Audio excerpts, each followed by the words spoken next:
Hello, Cinematica! I'm Robin. I'm not Robin, I'm Sam. From All Time Movies, we take nerdy, in-depth looks at our favourite films, like the Marvel movies, trailer breakdowns, movie reviews, and speculative videos, like this one.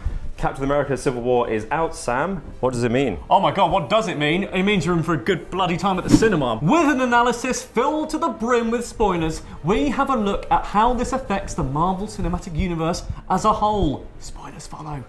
What I think is interesting about Civil War is that they haven't killed characters, except maybe Peggy and Crossbones, but they've done something more interesting. They've changed the dynamic, they've changed the way the characters feel towards each other, they've changed their circumstance. And I think from there you can develop characters further rather than just killing them off outright. I think it's more interesting to keep them alive, keep them scared, keep them distrusting of other people, and changing it up. Yeah, I'd and agree. I think that's what Civil War had the cojones to do at the end.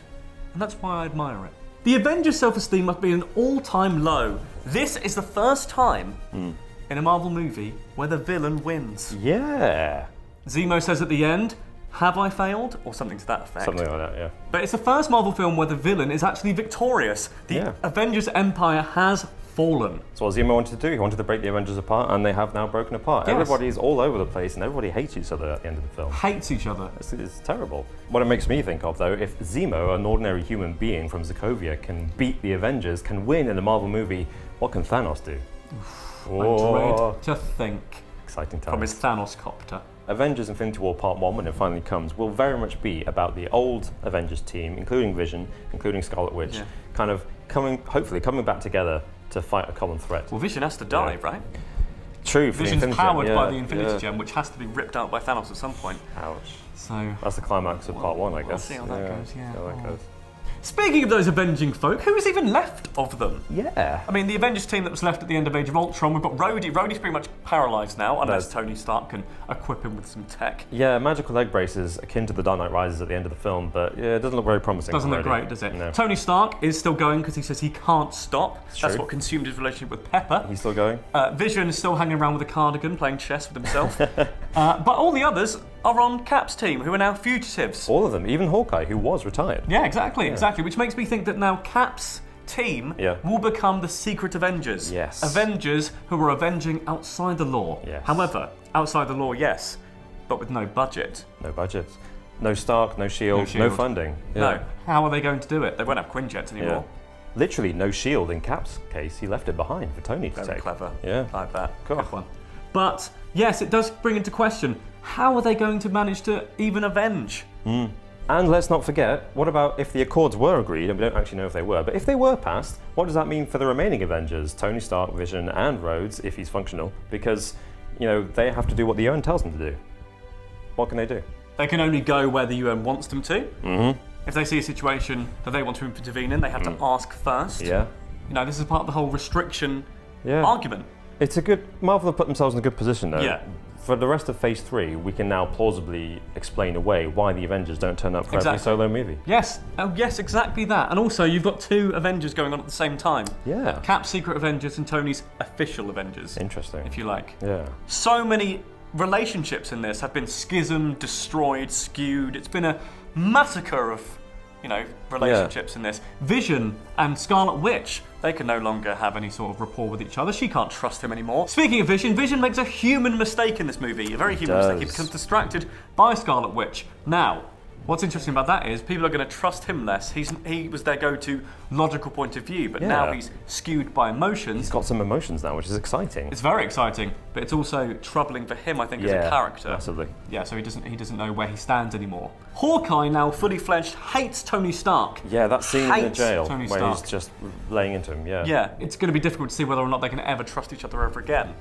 So that's one relationship that's been completely destroyed. Yeah. Obviously, Ant-Man has always disliked Iron Man, so that's not going to change. But to have a superhero community that is so fractured by not liking each other, not trusting each other, is so interesting, I think. And it's interesting to see how that will play out, especially now that we've got an Infinity War coming up. Yes. Which is said to have all of them, like a big superhero conga line. I mean, there is also the thing where, you know, Cap and Tony did try to almost literally kill each other. There is that. They are really going for blood in that last scene with the... Yeah. Even with Cap's nice letter and telephone at the end, I don't think that's going to repair that bridge anytime soon. No. Letters. What is this? 1944? Oh wait, it's from 1944. I'm convinced Avengers Infinity War Part 1 will be getting the band back together kind of plot. Absolutely. To face Thanos. And everyone will overcome their problems with each other to team up and fight the bad guy. Or maybe they won't, which is how perhaps things will go bad. Yes, exactly. Yeah. This level of distrust within them yeah. will spearhead itself into tragedy. Tragedy. Vision. But what about the new characters? The new characters. Black Panther, for example. Black Panther could be being joined, if you think about it, by the Winter Soldier, possibly Cap, in his new film. Yeah, they were both in Wakanda at the end of the film. Exactly right. And it fits in with the whole theme of Phase 3, which is Avengers cross-pollinating into each other's movies. Hulk is in Thor. Robert Downey Jr. is in Spider-Man, so to speak. Good point. So Cap being in Black Panther isn't outside the realm's possibility. Yeah. You know? Yeah, although I don't see what purpose Winter Soldier would serve in a Black Panther movie, because he's a bit harmless. Oh, very good. And he's on ice. Speaking of new guys, Spidey-Man does whatever a Spidey can. He has now got Stark Tech. So we can expect him to be a bit more involved in his crime fighting, maybe escalating the odds a little bit. I don't want him to do that in his solo movie, and I don't think he will. I think he'll stick to New York. Yeah. But he's now a fully fledged superhero now. Fully fledged superhero, with all the equipment and the tech he needs to be a superhero. Exactly. And a bond with Robert Downey Jr.'s Iron Man to boot. I think that means Spidey will be one of the Avengers. Oh, 100%. Come Avengers Infinity War. In the comics, he's dabbled with being an Avenger. He's not too keen on doing it, but I reckon in the films, it could be a very strong possibility indeed. Yeah. I mean, yes, it's all very interesting to look at the superheroes with their big biceps and, weirdly nice teeth. But what about the people who inhabit the Marvel Cinematic Universe? Public opinion is going to be very, very much against Cap. Very. Very, because Cap was once this national hero, that embodied everything good about America. But now, he's rebelling against the UN, he's rebelling against, things that are put in place to protect the people. And with the massive amount of damage he caused in Civil War, people are not going to be looking too kindly on old Cap anymore. No. So, we've got a Marvel Cinematic Universe, which is constantly being endangered, with no Avengers whatsoever to speak of anymore. No. All of them are scattered, either fugitives or they're on the right side, but they don't have enough firepower to really do anything. Both geographically and emotionally, they are split apart.